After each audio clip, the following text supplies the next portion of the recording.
So then, the first season is in the books. Let's have a look back at our first Bundesliga win.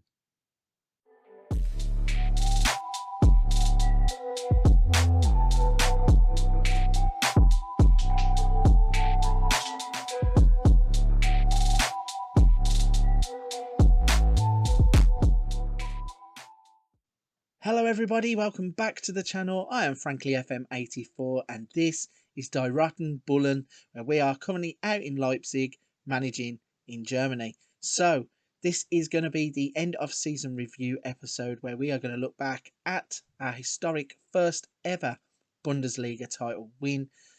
We're going to go through the signings, how we got on in the competitions, and also have a quick look at some of the players who are due to be joining us in the next transfer window. So before we jump in and have a look at that season review, please don't forget to hit the subscribe button, hit the like button also to help the channel out. Any comments you have, leave them in the box down below. We're going to get right on into this one. Okay, so we are going to start off with our Bundesliga trophy proudly on display there. You can see that we have won it for the first time in that season. When we look at the transfers, let's sort them by fee. Yeah, let's look at them by fee. So when you can see that in terms of players that came in, we had Bustos, who came in for 10.25 million from Independiente. He's an attacking fullback. He hasn't played as much as I would have liked, really. Didn't register him for the Champions League, I don't think so. Not too sure whether he played there, but he played 3 times with 1 goal and a 6.69 average rating. Tommy Sabitzer was out on loan for most of the season, so he doesn't really count. Got Farnberger, who came in. He was one of the Austrian players that we are signing to appease Mr. Mateschitz. We then have Sobolai, who had, I think, was he not already at the club? Was Sobolai a new signing before the start of the season? Okay, yeah, so Sobolai had come in from Salzburg the season before. We didn't sign him, obviously, but he was a new player, and he has fitted into this team immaculately. 32 games, 8 goals, 15 assists with a 7.05 rating.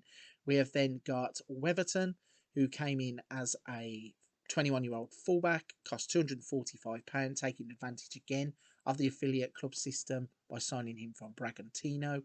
He only played 4 times with 1 assist and a 6.68 rating, one for the future. We had Lazaro come in for 4 million, played 24 times with 7 substitute appearances, scored 4 goals with 4 assists, got a 6.73 rating, and was actually awarded our signing of the season. If we have a click on Lazaro, you can see that the board were content with the deal. They gave it a C, pleased with the wages, but feel the transfer fee was too high. I think that once he comes into his own, he's going to be a player that 4 million just looks an absolute snip.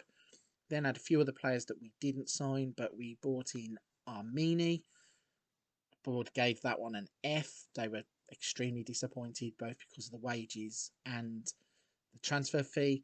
I think 6.75 million is actually a fair price. And now that Upamecano has left and departed to go to Bayern Munich, I think he will get more game time and he will prove his worth to us a lot more. In terms of other signings that we made, Max Norman Williamson, he's a young 17-year-old centre-back who played 5 times and they gave us a C for that deal. He is a player who is going to grow into the team as he develops.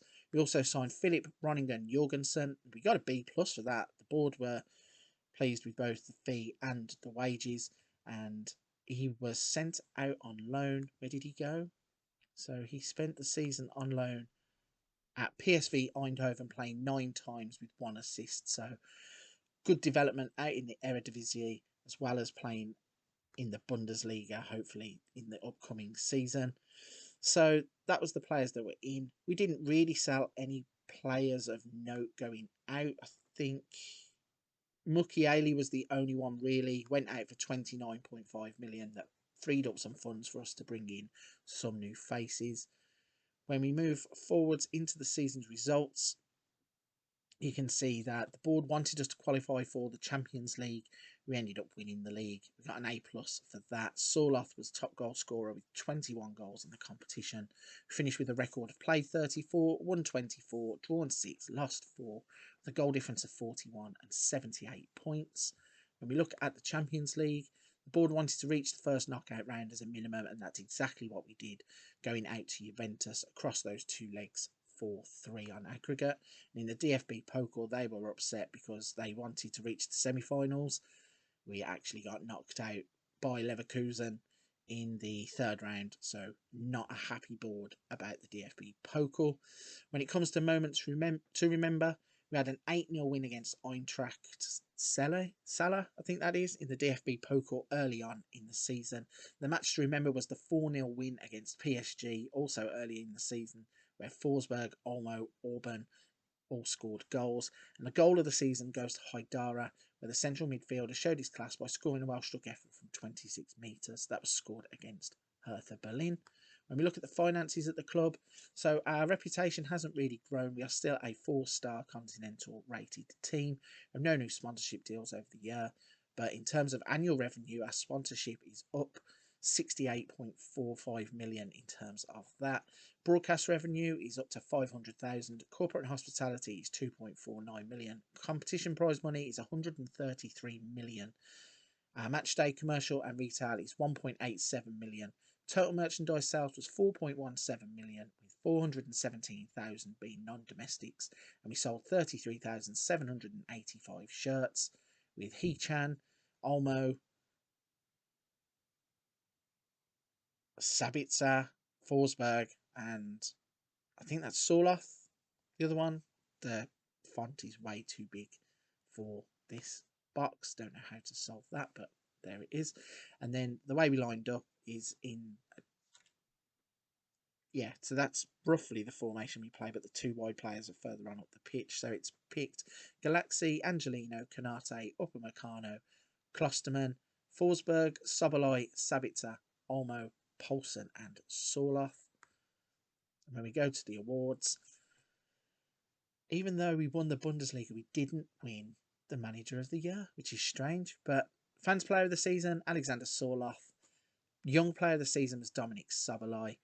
Lazaro was the signing of the season. Amadou Haidara scored goal of the season. Soloth was top goal scorer with 24, and Szoboszlai was top assister with 15 assists. Most goals by a player in a match was for Szoboszlai. Soloth, most goals in a league match.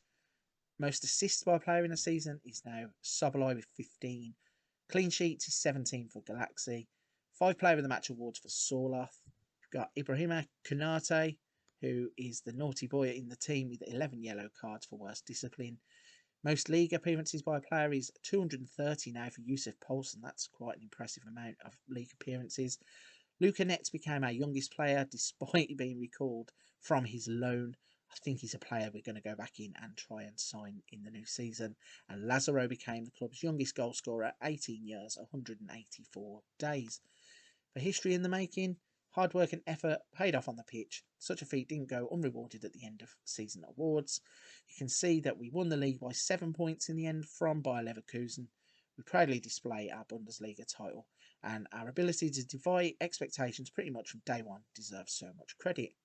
So that's the end of season review wrapped up. We are going to have a quick look at the finances. So the transfer budget for the new season is going to be £88.7 million. The club now has £112 million in the bank. Our wage budget is up to £1.7 million. So we are looking forward to spending all of this nice Red Bull cash. One thing left to look at is the transfers. When we look at the transfers that are going to be coming in, so we already had Brazil confirmed. We're going to be signing Jay Gorta, who is a 20-year-old goalkeeper, plays for Go Ahead Eagles, popped up on a scouting report and was rated as one of the best goalkeepers in the division he was playing in. So we snapped him up for quite cheap. We have also got Philip Schauner, who is leaving the club. We have got Jonathan Silva, who is a 21-year-old centre-back. Doesn't look the best. He's only current ability of 95. The scouting report actually said that there is a lot more ability to come from him. I don't know whether he's one, though, that we are buying because he's from the affiliate and maybe we could turn him over for a bit of money later on down the line, but he's going to be coming into the club anyway.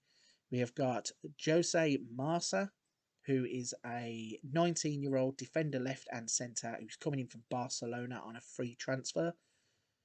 We have also got Edvard Tagseth coming into the club. He's a 20-year-old who used to play for Liverpool. He's a defensive midfielder or midfielder centre or an attacking midfielder. So his versatility really is what we're looking at. And also he's one of these players that pops up on some of the Wonder Kids lists for the Scandinavian Wonder Kids. We are going to be signing Sidi Sane, who is Leroy Sané's brother, coming from Schalke. I think he's about £3 million. The scouts were saying that he was scoring highly in the reserve team for Schalke, so we should go out and snap him up. We did just that. Yeremy Pino is a player who hopefully will be arriving. He is an 18-year-old wonder kid from Villarreal who can play wide left, wide right, attacking midfielder, or as a makeshift striker. When the scouting report dropped and it said to go after him, I thought this is a no-brainer. He's hopefully going to be coming in for 12.75 million, which was his release clause. That could be an absolute steal. We've got Jaime Yardi, who is coming in from Barcelona as well. He's an attacking midfielder, right, left, can play as a striker. Lots of versatility there. Another one who is a free transfer, popped up on the scout report.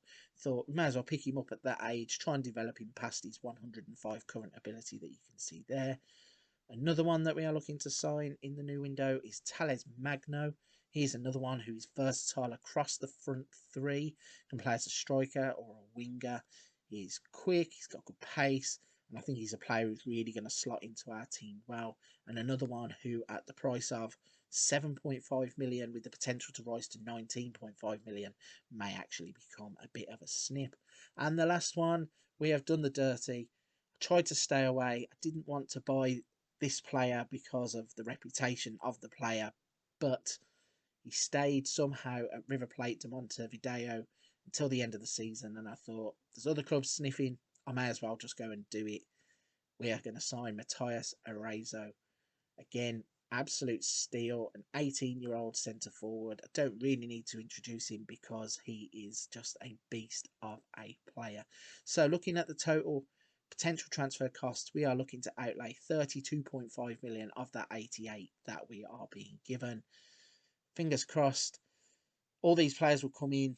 We might have to move a few players on because it's going to get crowded, especially in those attacking midfield roles, but it's something really that I'm looking forward to the challenge of. And that rounds up our end of season review. So again, a big thank you for watching. As always, support is very much appreciated. And if you haven't already hit the subscribe and like button, please do so to help the channel. But for this one, that's a wrap.